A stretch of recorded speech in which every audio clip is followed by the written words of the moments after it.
आज की वीडियो में हम देखेंगे कि टैली प्राइम के सॉफ्टवेयर को कैसे फ्री में डाउनलोड किया जा सकता है लीगली। मतलब मैं कोई क्रैक वर्जन या पायरेटेड वर्जन की बात नहीं कर रहा हूँ। ऑफिशियल लेटेस्ट वर्जन जो है उसको कैसे डाउनलोड किया जा सकता है। तो आप गूगल पे जाएंगे, गूगल पे टैली प्राइम डाउनलोड सर्च करना आप। अब इसके बाद ना आपके सामने बहुत सारी वेबसाइट्स आएंगी, आपको कौन सी सर्च ओपन करनी है? tellysolutions.com/download। ठीक है, तो इस वाली वेबसाइट को आप क्लिक करेंगे। यहाँ पे अब आपके सामने दो ऑप्शन आएंगे, एक आएगा टैली प्राइम, जैसे इस टाइम रिलीज 4.0 है, अगर आप बाद में कोई नया वर्जन आता है तो भी आप उसको यहाँ से देख के सेम अपडेट हो जाएगा ये पेज, और वहाँ से आप डाउनलोड कर सकते हैं। और एक सेकंड ऑप्शन है, तो आपको क्या करना है, पहले वाले ऑप्शन पे क्लिक करना है, डाउनलोड पे आप क्लिक करेंगे और ये डाउनलोडिंग आपकी हो जाएगी और आप इसको फ्री में इंस्टॉल कर सकते हैं।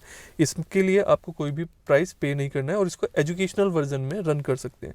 बट इसमें ना ये लिमिटेशंस बहुत सारी रहती हैं जो आपके फ्री सॉफ्टवेयर होता है उसमें पेड सॉफ्टवेयर के कंपैरिजन में।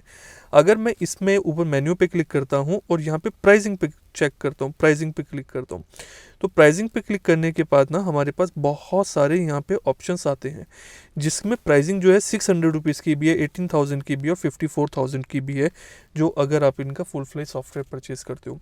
तो अगर आप जानना चाहते हो ना कि कौन सा अगर पेड वर्जन कौन सा आपके लिए अच्छा है कौन सा नहीं, तो आप कमेंट करना, मैं नेक्स्ट वीडियो में ट्राई करूंगा कि आपके लिए वो वीडियो भी क्रिएट कर दूं कि कब आपके लिए 600 वाला रेंटल ऑप्शन है अच्छा है, या 18,000 वाला बेटर है, या 54,000 वाला।